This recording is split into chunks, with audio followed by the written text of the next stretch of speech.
Bienvenidos al 14º programa de Área Protegida, que se emite por la radio online El Provincial, www.provincial.com.ar, o por la aplicación disponible para todos los celulares.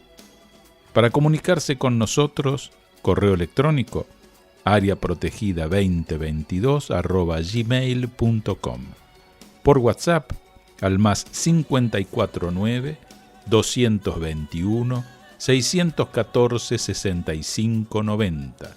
Repito, más 549 221 614 6590. Nuestras redes sociales, Facebook e Instagram, como Área Protegida 2022. Como ya saben, disponen de trivias sobre patrimonio en Instagram, para aprender, pero de una forma muy entretenida. ¿Qué tal, Rubén? ¿Cómo estás? ¿Qué tal, Rodolfo? Buenas noches. Muy bien. Bueno, lo primero que quiero hacer es saludarte porque el viernes 1 de julio fue el día del historiador. Entonces yo te voy a retribuir y te voy a saludar porque también el 1 de julio es el Día del Arquitecto. Así es. Aprovechamos y saludamos a todos nuestros colegas de ambas partes porque, bueno, se instauró en algún momento este día como la celebración del día tanto del historiador como del arquitecto y, bueno, seguimos trabajando, no pasó nada especial, pero simplemente era un recordatorio y que tiene que ver mucho con todo nuestro eje de trabajo, ¿no? Tal cual, y además hoy de alguna manera con nuestro invitado, que ya lo adelantamos, es el arquitecto Carlos Moreno, estas dos cosas van a estar presentes, digamos, porque él es arquitecto, pero realmente ha hecho un trabajo de historiador, desde el punto de vista de una historia cultural, de una historia, digamos, que se preocupa muchísimo, más por el mensaje, casi te diría, que por la materialidad. Y eso realmente es muy importante. Estás escuchando Área Protegida por el Provincial Radio Online, con Rubén Vera y Rodolfo Giunta.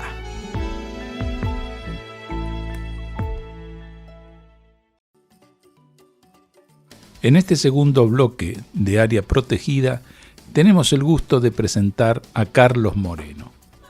Es arquitecto por la Universidad de Buenos Aires, docente universitario e investigador, autor de numerosos textos referidos al patrimonio cultural y arquitectónico, entre los cuales cabe mencionar Patrimonio de la producción rural, Las cosas de la ciudad, españoles y criollos, largas historias de amores y desamores, De las viejas tapias y ladrillos, La casa y sus cosas, La casa de Diego Casero, Yendo, viniendo y poblando, Manzana de las luces, cómo y quiénes la construyeron, y pequeñas historias de la plaza, el cabildo y la gente, este último con Leticia Maronese. Ha sido colaborador de la revista Vivienda y del diario La Nación. Vocal de la Comisión Nacional de Monumentos, de Lugares y Bienes Históricos, donde también estuvo ya entre 1991 y 1995. Fue vicepresidente segundo de ICOMOS Argentina entre 1996 y 1999, asesor de los Ministerios de Cultura del Gobierno de la Ciudad Autónoma de Buenos Aires y de la Nación. Fue designado como historiador del año 2006 por la legislatura de la Ciudad Autónoma de Buenos Aires. ¿Qué tal, Carlos? ¿Cómo estás? Qué gusto que nos estés acompañando en Área Protegida. Bueno, el gusto es mío de estar con ustedes en este encuentro, ¿no? O sea, vamos a ver qué podemos decir.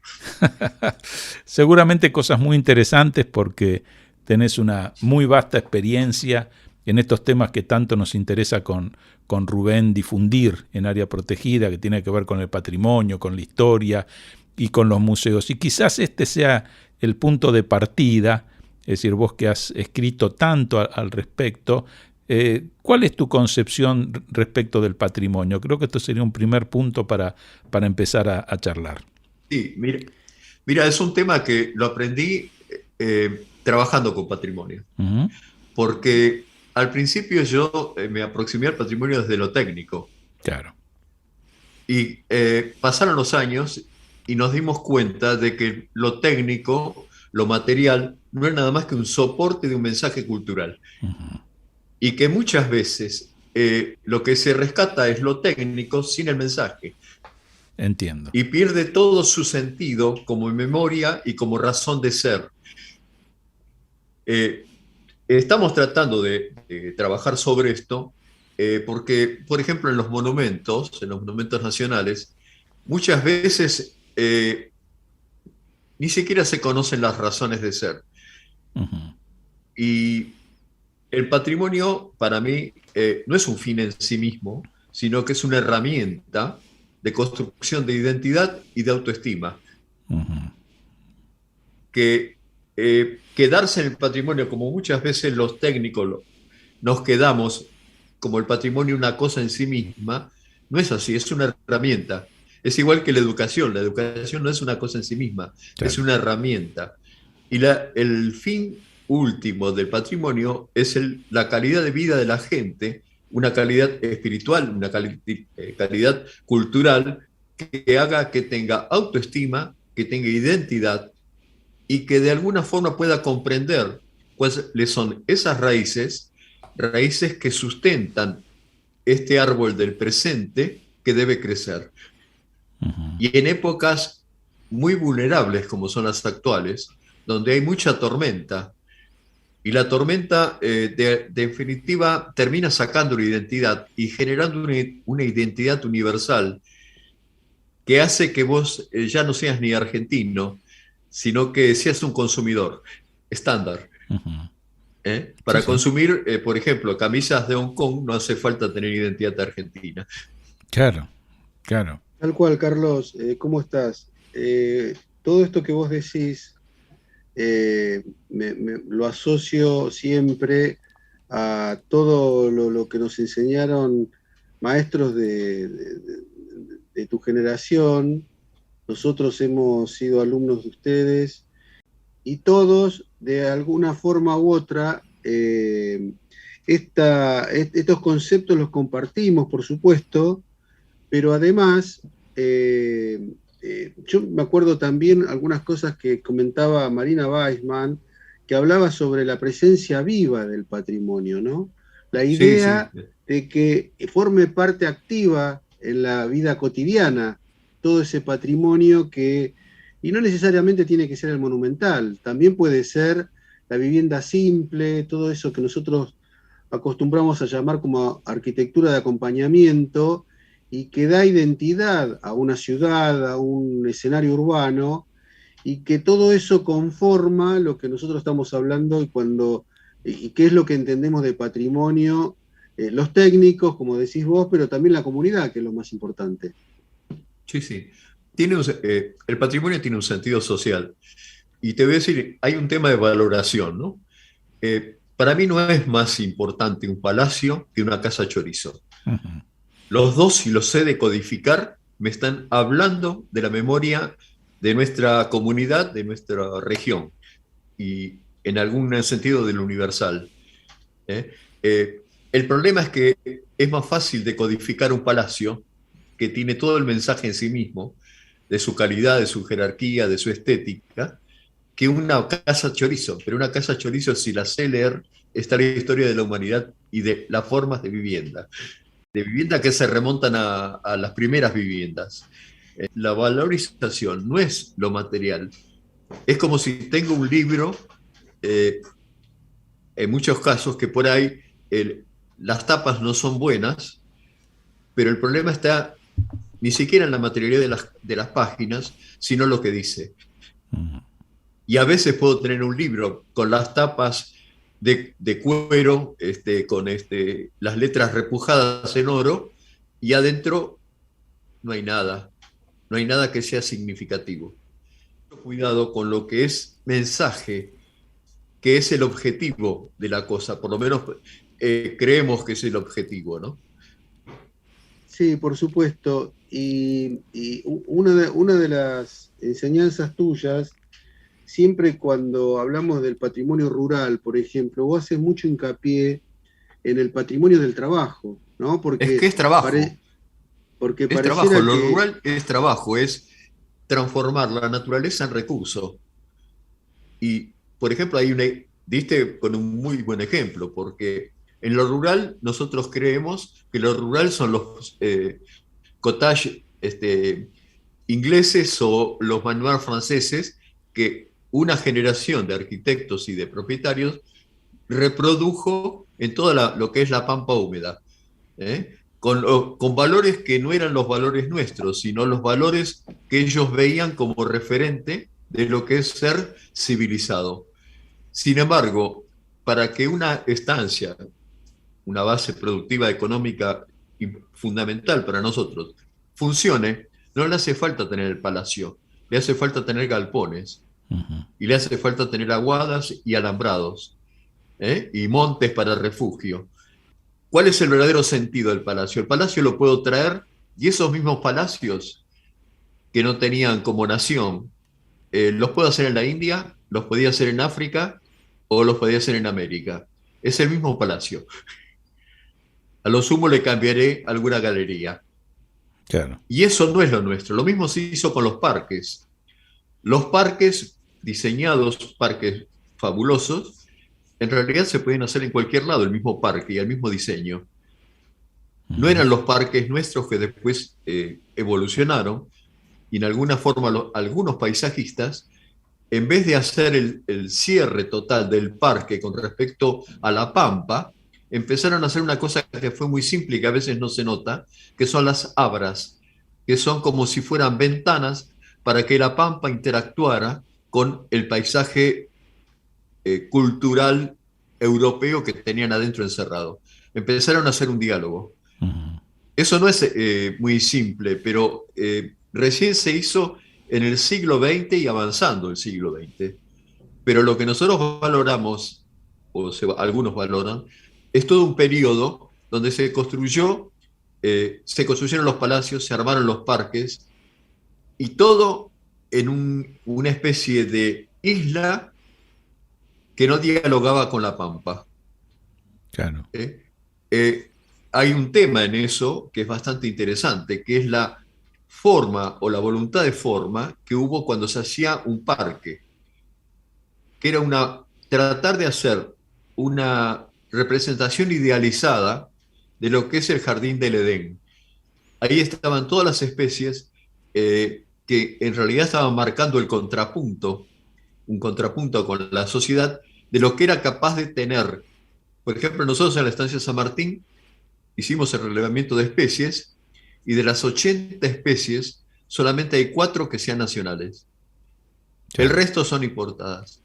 No está mal, ojo, simplemente que yo tengo que conocer eso, no creer que el árbol es solamente aquel árbol. Nos pasa con el eucaliptus que algunos lo rechazan, originario de Nueva Gales del Sur, en Australia, se trajo en 1856, y durante 20 años se trató de implantar, se regalaban plantines, había toda una serie de cosas. Y hoy el eucaliptus no es de Australia, es nuestro, es criollo. Claro. Está de alguna forma integrado, internalizado en nosotros. Por eso, ojo con las especies, yo no las niego, simplemente que las trato de explicar. No contrapongo el ombú a eso, sino que lo trato de resignificar y apropiar. Un casco y una estancia que hoy ya no son funcionales. ¿Qué tengo que hacer? Resignificarlo, no demolerlo. Resignificarlo para el hoy, que es diferente a negarlo. Es como una apropiación que uno hace. También lo hacemos en la ciudad, lo hacemos en determinados edificios y en determinados lugares, porque hay más que edificios. con las especies forestales, lo que decías vos. O sea, son bastante pocas o tienen una incidencia menor las especies autóctonas hoy en el paisaje pampeano. Y sin embargo, todo el eucaliptus y todas las otras especies, hoy lo tenemos como apropiado en el paisaje rural, como una cosa propia. Es parte, inclusive no se podría haber consolidado el paisaje si no hubiera habido esos árboles, porque nosotros teníamos en nuestra región arbustos o árboles de baja altura que no hubieran sido cortavientos. O sea, es muy interesante discutir ese tema porque hay gente que cree que vuelve la autenticidad cortando los árboles foráneos, entre comillas, que ya no son foráneos, y plantando o replantando los árboles nuestros de la región. Sería casi imposible el paisaje. No habría ni esas grandes islas de los montes que forman alrededor de cada una de las poblaciones, hablando de población, aunque hubiera un rancho, sería imposible. Lo que hay que hacer es resignificarlo y reapropiarlo uno, ese patrimonio. El tema es no decir el patrimonio, calificarlo como si estuviéramos tasando. Lo que habría que tasar es la memoria que tienen, no el valor, para poder compararlos.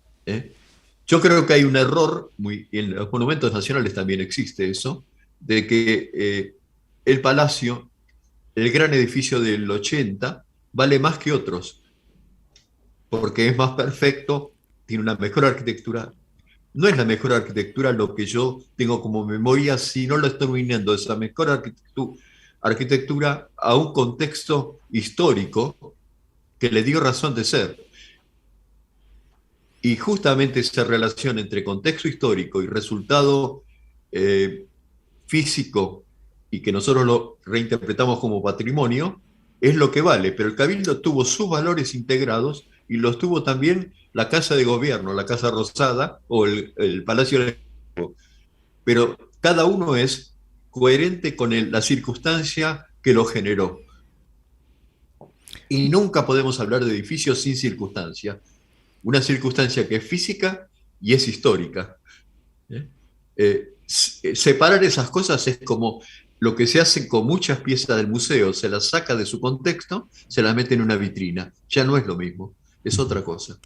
De todas maneras, Carlos, entiendo que hay una evolución, yo creo que es una evolución en el concepto de patrimonio, porque durante mucho tiempo lo que hoy suele llamarse una concepción tradicional del patrimonio, estaba esta idea de lo exclusivo, de aquello que alguna academia había sancionado como patrimonio y que tenía una cuestión modélica, digamos, era un modelo a imitar y a cómo hacer las cosas. Entonces, lógicamente se seleccionaba solamente aquellas cosas que tenían como esa propiedad, y aquellas que no cumplían con eso quedaban como descartadas y no se las consideraba patrimonio.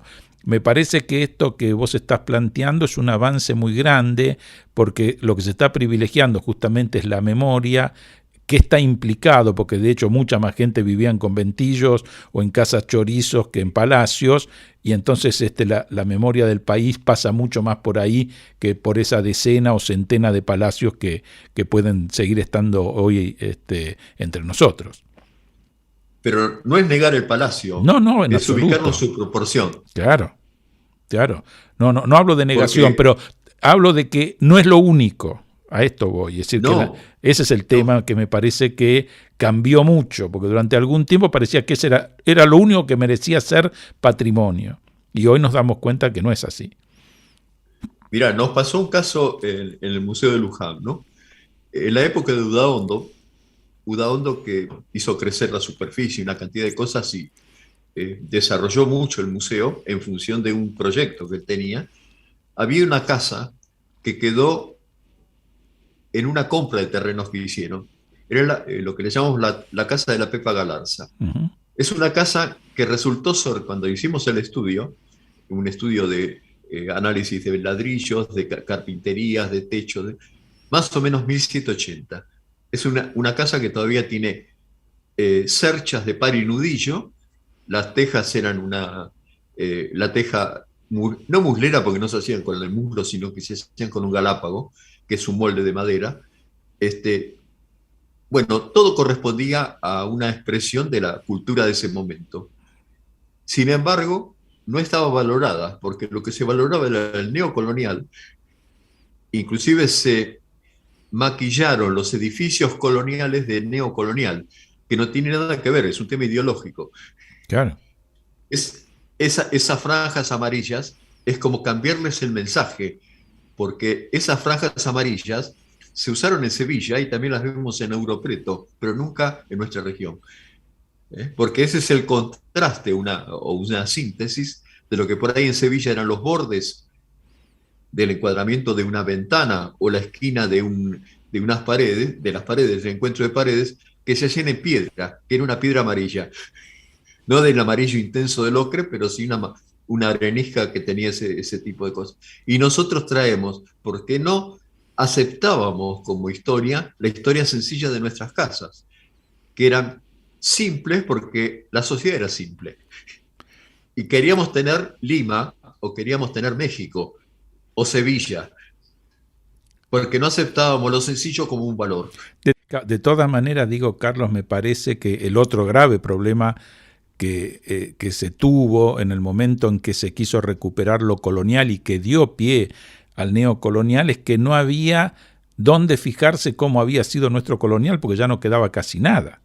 Entonces Pero lo inventaron. Claro, lo inventaron, fueron a Lima justamente, vieron cosas de lo luso, a España, y después un poco la arqueología nos dijo, no, miren, esto no era así, era diferente, pero claro, en ese momento lo cierto es que no se sabía. Entonces tuvieron que inventar algo. En esa época había muchas casas todavía coloniales mimetizadas en su decadencia. Claro. Y nunca podían aceptarlas como un valor. Uh-huh. Pero casas existían.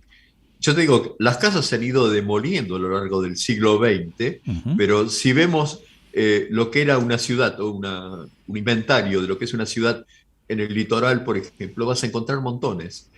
Claro. Y cuando se construyeron esos centros administrativos y políticos importantes, se demolieron muchas de ellas. Incluso nosotros trabajamos, por ejemplo, en una casa que ahora es el Museo Folclórico en Tucumán, una casa que tenía una historia que es la historia que se repite a fines del XIX. Era vergonzante, claro, lo colonial, y entonces el techo a dos aguas con techo de tejas le pusieron un petril adelante, tapándolo y convirtiéndolo en otra cosa, y eso se hizo en muchos lados. Y aparte surge inclusive una regulación del municipio prohibiendo pintar de blanco. Uh-huh. Entre eso y demoler fácil, no hay nada. Claro. Por eso, pero ojo, yo creo que necesitaría un análisis más profundo, porque el negar el pasado es porque teníamos debilidad en el crecimiento de identidad del presente. Es como matar al viejo para que surja el joven. No hacía falta eso. No quiere decir que no haya que demoler. Hay muchas cosas que la historia misma se las va comiendo. Uh-huh. Y es natural que la historia sea así. Y que cada vez quedan menos cosas de algunas cosas, y bueno, así es. Y se incorporan otras. Porque el patrimonio lo que tiene que no es estático. Claro. Es algo dinámico a través de las transformaciones de la sociedad. Acompañan a Área Protegida el Comité Argentino de ICOMOS, Consejo Internacional de Monumentos y Sitios, organismo que trabaja por la conservación, protección y valoración de los monumentos y sitios de valor patrimonial, y el Comité Argentino de ICOM, Consejo Internacional de Museos, organización no gubernamental que establece estándares profesionales y éticos para las actividades de los museos.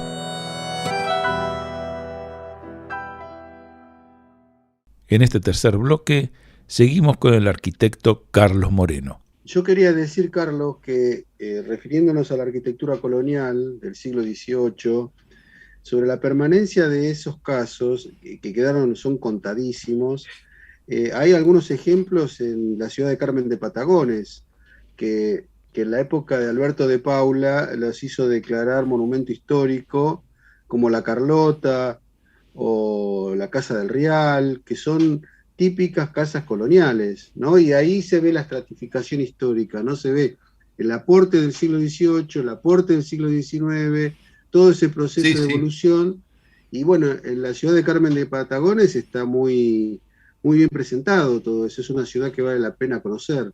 Tiene incluso ese trazado de calles serpenteantes, irregular, en la barranca, y es una ciudad interesante para aprender de historia también.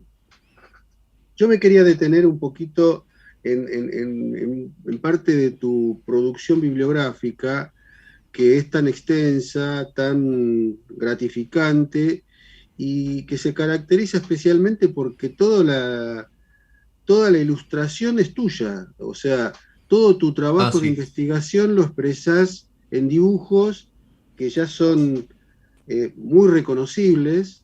eh, Cualquiera que ve tu dibujo te identifica inmediatamente, y creo que es un material importantísimo para el reconocimiento de técnicas constructivas, ¿no? Especialmente del periodo colonial, que es un Sí. momento histórico que quedó bastante poco.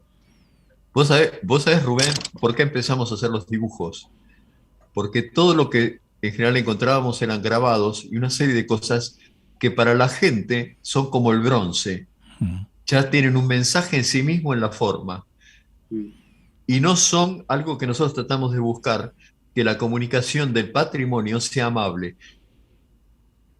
o sea, que no tenga un mensaje que predispone la separación, como es el bronce.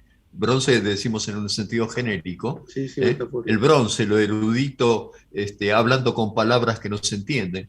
Toda una serie de cosas que un sentido democrático del patrimonio es que el patrimonio llegue a la gente. Empezamos a hacer los dibujos, al principio creíamos que los dibujos tenían que ser mucho más convencionales, y de repente aparecimos con cosas que por ahí en algún remedio puede ser que se puedan llegar a parecer a cosas que hacía Molina Campos, por ejemplo, Sí, tal cual. que para nosotros es una expresión blanda, amable y que predispone a comprender que eso es lo que queremos hacer. Porque para nosotros, mira, hay un tema que es fundamental. El patrimonio no es la cosa, sino que es la cosa comunicada que hace reaccionar al receptor. El patrimonio como herramienta es la comunicación, el manejo del patrimonio es la comunicación que tiene que tener como terminal a la sociedad, una sociedad que lo asume para lo que decíamos antes, para su identidad, su autoestima, simplemente. Y no necesita el patrimonio ser mejor que el otro, el que tiene otro, tiene que ser el nuestro, que no tiene por qué ser peor ni mejor, es simplemente el nuestro. Es Y lo que aceptarlo es. eso cuesta un montón. Nosotros que nos educamos en un tipo de universidad que tenía sus grandes referentes en el afuera, eh, podemos ver lo que aprendíamos en historia de la arquitectura. Podíamos conocer Grecia, podíamos conocer Egipto, podíamos conocer las ciudades renacimiento italianas, pero no conocíamos ni siquiera un rancho, porque el rancho era lo que no. Vos colaboraste mucho en ese aprendizaje con tus dibujos, porque esa reconstrucción que se hicieron de muchos escenarios rurales, de diferentes sistemas constructivos, toda esa reconstrucción es obra tuya. Básicamente tus libros nos dicen esas cosas, ¿no? Y hablan Bueno, justamente tratan de transmitir eso, ¿no? sí, Con los sí, medios que tenemos, porque ojo, están hechos a pulmones. Ahora editamos unos libros sobre historia de la tecnología, por ejemplo, de la construcción, rescatando los viejos sistemas, porque hay toda una, sobre el patrimonio, hay una serie de cosas que se rescata lo escénico y no lo intrínseco del patrimonio. El patrimonio en su materialidad es documento también. Y muchas veces nos pasa, por ejemplo, nos pasó en Hachal con una iglesia, que hubo una lucha tremenda, donde le sacaron el adobe para poner mampostería. Porque hablaban del anticismo, pero el anticismo en otros países como en Perú, y mismo en Salta también, lo manejan de otra forma. Buscan soluciones que no son las soluciones estereotipadas que nos manejan determinadas profesiones, que son buenas para determinadas cosas, pero no son buenas para explicar todo, y menos para explicar las cosas que tienen un origen, no diría vernáculo, popular. Hace unos años en Susques, que es una población que su remota iglesia era una encomienda, ¿no? Una encomienda. ¿Qué pasó con esa iglesia? Fue creciendo, va creciendo, fue manteniéndose algunos cambios macanudos, y por allá por los años 90 el Estado interviene. ¿Y qué hace el Estado? Hace en Rosario una licitación de cómo se debía rescatar una iglesia en Susques. Claro. Por supuesto, la empresa que ganó, que no entendía nada del tema, subcontrató a alguien de la capital de Jujuy, que a su vez subcontrató a otros. Cuando llegó la cosa no había plata. Un arquitecto que tiene mucha sensibilidad en este tema y que trabaja en estos temas, que es Marinsalda, Juan Carlos Marinsalda, hizo una cosa que fue revolucionaria en ese sentido. Convocó a los pobladores y rescataron las viejas formas de hacer. ¿Y qué pasó? Las mujeres fueron a recolectar la paja para el techo, para la cubierta, los hombres la colocaron, arreglaron los adobes, y eso es lo que se hizo durante 300, 400 años. Esa iglesia siempre estaba a 10 puntos para las fiestas patronales. Claro. Y la violentaron cuando le bajaron línea de que tenía que ser al modelo de una empresa urbana. Claro. Sin rescatar que el verdadero patrimonio estaba también en eso, en cómo se mantenía la iglesia. No es solamente la materialidad, sino el cómo. Incluso ese tema es un tema que se trata mucho también con el tema de la autenticidad, y que muchas veces la autenticidad que está en algunos documentos internacionales y hablan justamente en el quehacer y cómo lo mantiene la comunidad, que es más importante que cualquier Ese otra es el verdadero técnica. patrimonio. Exactamente. Ahí no tenés que explicarle las calidades y bondades del edificio. Es lo que tienen, usan y conservan.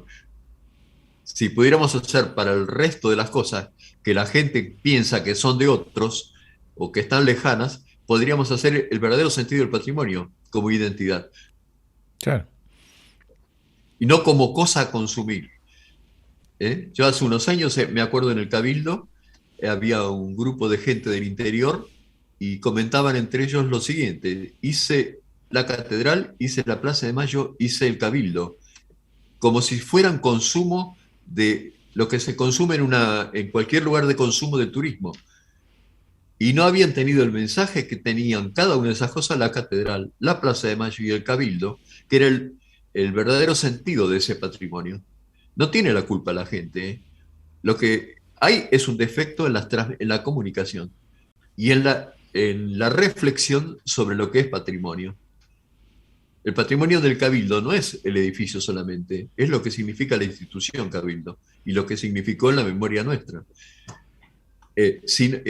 Hay muchas cosas que formular. Un guía, en general, tendría que ser un maestro de las cosas, y no que la gente consume las cosas. Tiene que ser internalizado para una vivencia mucho más profunda.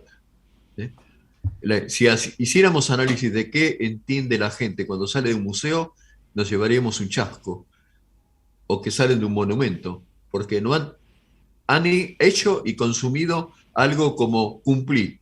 Sí. No me modificó, no me enriqueció.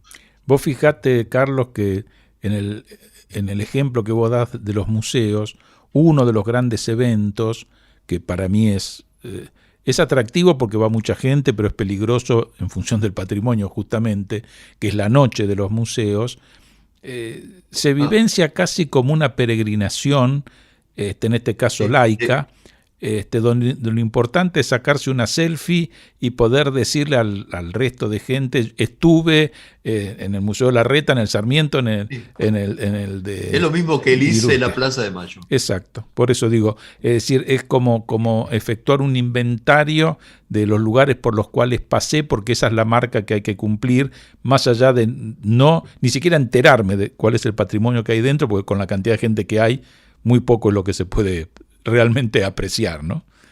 Sí, qué ejemplo importante que das vos, porque pareciera que esa noche de los museos es el patrimonio, pues, y podría ser convertido, transformado eso, pero necesita mucho más trabajo. Mirá, Más trabajo de comunicación y de reflexión de lo que se quiere mostrar. si le quiero dar una parte de valoración, lo hago en el sentido que ha sido un fenómeno que ha permitido captar un público no tradicional de museos. El público tradicional de museos no iría jamás a conocer un museo en la noche de los museos porque es imposible.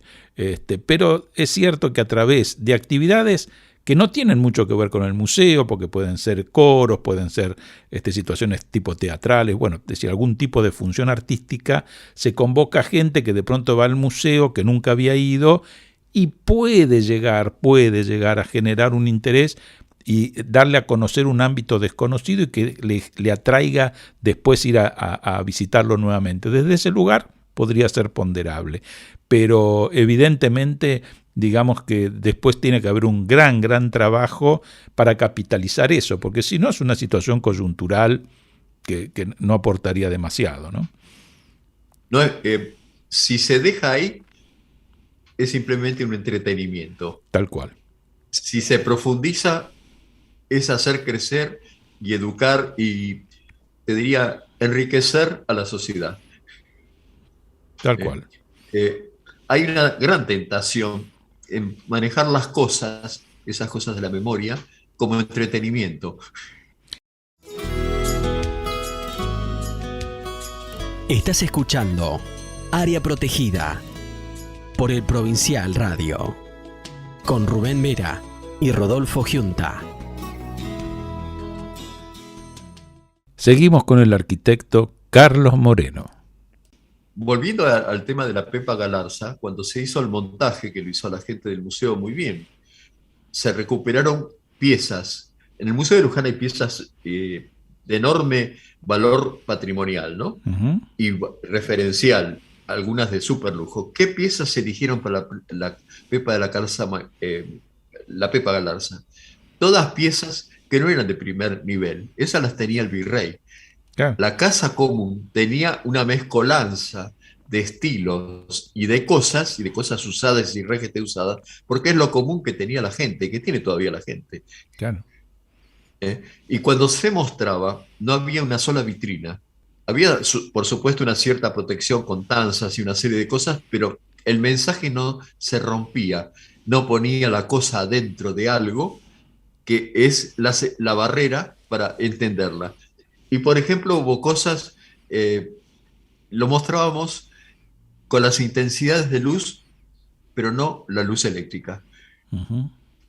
Se encendían velas, lo cual se incorporó el olor. Claro. Es algo que en la memoria nuestra hemos eliminado. Las casas antes tenían olores. Claro. Y las familias, según sus formas culturales, tenían distintos olores. Y un ciego podría reconocer una casa por los olores. Claro. El olor como sentido se eliminó. Se eliminó también lo que sería el tacto. O sea, el tacto, el caminar y el sentir que pisan los pies. Todo pisa hormigón. Claro, tal cual. Hay un montón de los sentidos en una comprensión holística que quedan reducidos a nada más que el impacto visual. Uh-huh. Se pierde gran parte de los valores de comunicación que puede tener algo. Te decía que a mí me sorprendía cuando de pronto desde la arqueología nos decían que un gran tesoro podía ser un pozo de basura, porque ahí estaba la vida cotidiana, donde se tiraba aquello que se usaba y se rompía, y por ende se tiraba, y me permitía conocer de la vida de una familia o lo que fuera, muchísimo más que el objeto que estaba en una vitrina, que pudo haber sido un regalo de casamiento que no se usó nunca, digamos que estaba intacto y que era de buena marca o valioso desde ese punto de vista, pero no me hablaba de la historia de la casa ni de la gente que vivía y habitaba y usaba esa casa. El problema es que hay que decodificar y enseñar a decodificar las cosas para rescatar el mensaje que tienen. Claro. Porque se confunden las cosas en cómo o la actitud que tiene la gente en cómo las conserva. Y como si hubiera una valorización de cómo se conservan. Entonces la cosa rota parece que no nos dijera nada, simplemente no la hace leer. Estamos hablando de cosas de patrimonio un poco no ortodoxa, ¿no? No, hay mucho para reflexionar y creo que es una época de mucha convulsión, inclusive cultural, y justamente es oportunidad de reflexionar. Y más cuando se tienen que encarar políticas de patrimonio, donde se hacen las inversiones. Las inversiones por ahí se hacen en los lugares que son de gran espectáculo político, lo que sea, y no por ahí en las cosas que tendrían que servir para educación en otra dimensión. O sea, es como si yo pinto las cosas para que estén bien el 25 de mayo, el 26 me olvidé. Claro, tal cual. Y un tema que creo que es muy importante, patrimonio, uno de las posibilidades es a través de la educación. La educación empezando de la escuela. Sí, sí. Y no el patrimonio como muchas veces se explica, que se lo explica como algo más de una materia, es casi un sentimiento. Y el patrimonio no debe bajar desde arriba. O sea, la nación te dice que es patrimonio, la provincia te dice que es patrimonio, el municipio te dice que es patrimonio, sino que tiene que ser analizado también desde abajo. A nosotros nos pasó con una experiencia que fue muy interesante y de mucha sensibilidad. Una escuelita en la cordillera, la escuelita de Cholila, la número 17 era la escuelita. La historia de esto es 1905, el maestro Calderón, riojano, lo mandan desde Dolabo, en el valle del río Chubut, a fundar una escuela en la cordillera, cuando todavía no estaba precisada lo que sería la división entre Chile y Argentina. En ese valle, cuando llega el maestro, 90% de chilenos, 10% de inmigrantes y un porcentaje chiquitísimo de criollos. ¿Qué hicieron? Trataron de construir o de encontrar algo que sirva para escuela, no había. Claro. Y entonces se pusieron el maestro y algunos de los pobladores a construir una escuela. Y la construyeron con la técnica de la pared francesa, que es una técnica que se usa en Chiloé. Uh-huh. Y que a su vez a Chiloé la llevaron los jesuitas desde el norte de Europa, que es el pan de bois.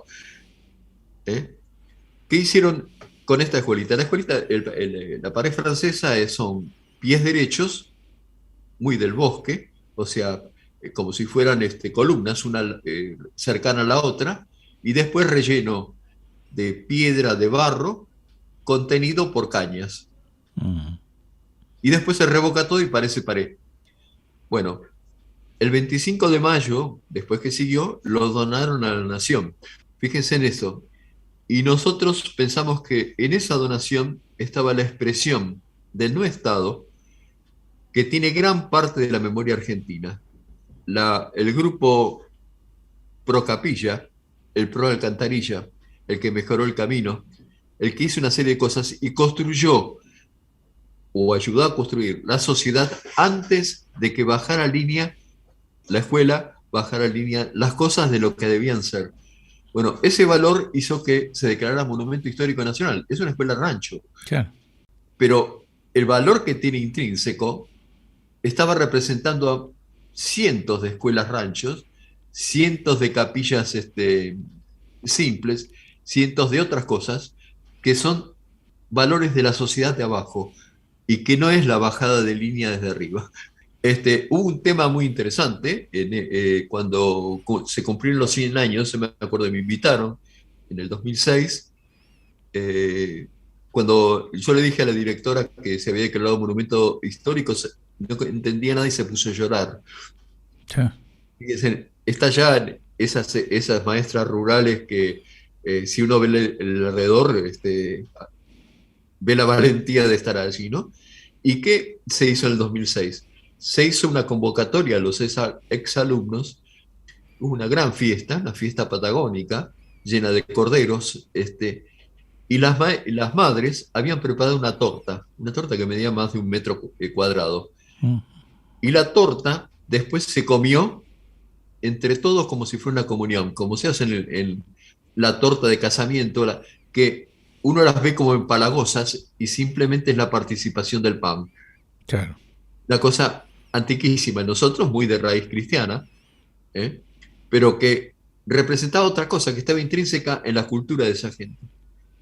Y que para festejar la escuela, que es la escuela donde se formaron, porque ahora ya tienen una escuela nueva, pero esa escuela es donde se formaron sus abuelos, sus padres y algunos de ellos. Y para ellos tenía un enorme sentido de que desde arriba la miraba como escuela rancho y hay que eliminarla, porque lo que es progreso es el otro, y no esta me servía de raíz para la otra. Claro. Carlos, no te imaginas lo coincidente que es todo lo que vos estás diciendo con lo que nosotros queremos transmitir a través del programa, porque tiene que ver con la sensibilización. Cuando nosotros abordamos estos temas, tanto de la arquitectura, de los museos, de los paisajes, de las ciudades, nosotros aspiramos, no sé si lo logramos, pero aspiramos a esa sensibilización de la comunidad, que tiene que ver con la apropiación del patrimonio y no porque uno vaya a dejar de lado lo académico, porque es muy valioso y por supuesto que todo lo que dicen los expertos y las cartas y documentos internacionales, las normativas que hay sobre protección, pero todo eso no tiene sentido si no hay una apropiación de la comunidad. Si la gente no se compromete... La comunidad es el destinatario. Exactamente, si la gente no se compromete, no se sensibiliza y no ayuda y complementa todas esas normativas y doctrinas que hay, directamente es difícil poder lograr algo con eso.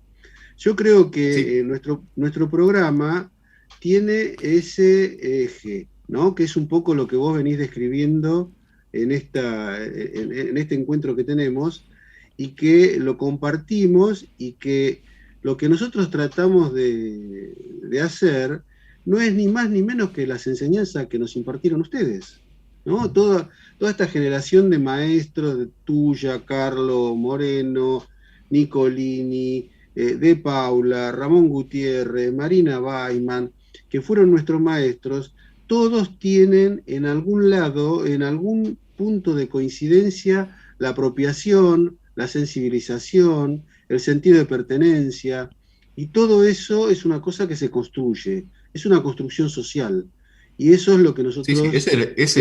Y es humanista, fundamentalmente, porque está alrededor del hombre, el hombre en sociedad, ¿no?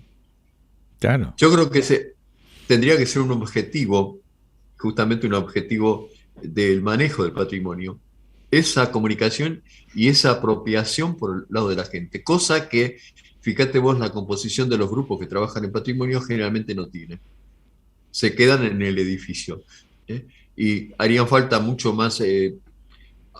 Por ahí decimos una cosa que no puede gustar, que es, en estos grupos hace falta menos arquitectos por ahí y más historiadores, antropólogos, otras ciencias, educadores, otras ciencias que puedan llevar eso que el arquitecto conoce y puso en valor a la gente. Si no, se pierde el sentido que tiene esa labor de rescate, porque queda como un acto académico y muchos informes terminan en la biblioteca sin que nadie abra ese informe. Y yo agregaría algo más, sumándome al espíritu de lo que vos vas transmitiendo, y que tiene que ver con el mensaje. ¿no? El mensaje, la decodificación de ese mensaje, una decodificación que hacemos hoy nosotros en nuestro tiempo, en nuestra situación geográfica, urbana, social, y que cuando uno protege todos esos bienes heredados, los protege desde la autenticidad, desde la integridad, pero pensando en las generaciones futuras, para que esas próximas generaciones puedan decodificar ese mensaje que viene del pasado y puedan enriquecer el conocimiento histórico. Porque muchas veces, a veces hay que un poco jugar con las dos cosas, ¿no? Por un lado la sensibilización, pero por otro lado también el conocimiento y tratar de transmitir que la permanencia de esos bienes que nosotros heredamos es para el futuro, para las generaciones futuras, y es para que esas generaciones puedan decodificar ese mensaje que tal vez hoy nosotros no lo sabemos decodificar, por limitaciones, por temas tecnológicos, por temas científicos, pero bueno, tal vez otras generaciones sí puedan, y eso es lo que va enriqueciendo permanentemente el conocimiento histórico. Creo que el eje está ahí también, ¿no? Tenemos todos los que trabajamos en estos temas que aprender muchas cosas, porque es un tema que lo vamos descubriendo al desarrollarse. Al pasar del tiempo se va descubriendo, y por otro lado hay una sociedad que está necesitando cosas de esos temas y no están unidas, no están vinculadas las cosas, no están suficientemente vinculadas. Me acuerdo una vez en España, en Cataluña, cuando me estaba mostrando un plan que habían hecho los catalanes sobre el rescate de las capillas rurales. Gastaban el 80% en el rescate, pero el 20% del presupuesto lo gastaban en la difusión y la internalización de ese conocimiento en las escuelas, en los turistas y todo ese tipo de cosas. Es como si completaran el verdadero sentido que tiene el patrimonio. Patrimonio sin comunicación es simplemente cosa. Claro, pero vos fíjate, Carlos, que también estamos de alguna manera luchando con un cambio de paradigma, porque hasta hace unas décadas aquello que venía de los antepasados era muy valorado, y hoy quizás por influencia de la situación tecnológica aquello que es viejo es desechable rápidamente, y entonces vamos un poco en contra de esa mirada, sobre todo en la gente más joven. Y realmente el proceso de educación, y coincido ampliamente con vos, tiene que partir de las escuelas, porque es ahí donde se tiene que formar una nueva mirada, que si no, realmente estamos a contramano absolutamente de ese consumismo, como vos lo llamarías en algún punto, que se está dando. Sí, yo creo que son temas complejos, pero que hay que encararlos. Uh-huh. Lo que no puede ser un producto de consumo. Claro. Y un tema que hemos aprendido a golpes es que no hace falta matar a los viejos para que crezcan los jóvenes. Claro. Porque igual que no hace falta conservar todo, hay que saber qué conservar. Tampoco tiene que ser que lo nuevo tiene que destruir lo anterior. Uh-huh. Hay espacio para todo. Exactamente, incluso las políticas, porque esto ya se expresa mucho en los códigos de planeamiento, en los códigos de edificación. Bueno, todas esas normativas tienen cada vez más, pero no es suficiente, van integrando todo ese pasado histórico, ¿no? O sea, cada vez hay más normativas de protección, pero también tienen sus fallas, ¿no? A veces no son suficientes, muchas veces todas las normativas son restricciones administrativas al dominio, y a veces yo pienso mucho en eso, y yo creo que a veces hay que correr por el lado de las políticas de estímulo, ¿no? Que son más amigables. Y bueno, estamos trabajando en eso. Sabemos que los que trabajamos en patrimonio, yo siempre pongo así como una figura que suena desalentadora, pero a veces siento que es como barrer arena en la playa. Pero bueno, hay que seguir trabajando, todos, ojalá nosotros podamos hacer con nuestros alumnos lo que ustedes pudieron hacer con nosotros, de inculcarnos y de comprometernos para seguir trabajando en esto. Esto es un trabajo que no tiene límites, es interminable y siempre aparecen cosas nuevas. Y un poco refiriéndome a lo que decías recién, yo creo que la nueva, que no es tan nueva tampoco, la tendencia de trabajo sobre el patrimonio inmaterial es lo que termina articulando todo, ¿no? Es el gran aglutinante y todo lo que está asociado a la materialidad. Bueno, yo creo que los que estudian el patrimonio inmaterial son los que terminan de articular y de conectar, y es como una acción transversal a todo esto que estamos haciendo nosotros. Yo creo que, y siempre pienso en tus trabajos, como dije hace un ratito, todo ese material bibliográfico, todos esos libros que vos has producido y dibujado, que eso también tiene en sí mismo un valor histórico fundamental, ¿no? Porque ayuda mucho a comprender todas esas ausencias, ¿no? Que vos de pronto en tu trabajo de investigación y de codificar esos mensajes pudiste expresarlos en una gráfica, expresarlos en una ilustración, y eso ayuda mucho al conocimiento histórico. Sí, pero no lo miro como obra estética, sino que lo miro como herramienta de comunicación. Exacto. Y cumple su objetivo en eso, no por la perfección del dibujo. Yo no soy un dibujante que haya tenido escuela. Dibujo porque necesito, claro, para comunicar. Claro. Y el dibujo no es el objetivo. El dibujo es el medio de transmitir ideas. Por ejemplo, nosotros una de las cosas que hacemos en los dibujos es tratar de plantear la estructura social que posibilitó ese tipo de cosas. Por ejemplo, me acuerdo estábamos dando una charla en un curso, era mejor dicho, ¿no? Hace ya unos años en Altagracia, y alguno de los alumnos preguntó por qué no había nada de los esclavos. Y nosotros le explicamos que había todo de los esclavos, porque esos preciosos edificios se hicieron con 2 jesuitas que sabían lo que querían y 320 esclavos que le daban sustento. Lo que pasa es que para leerlo hay que leerlo distinto.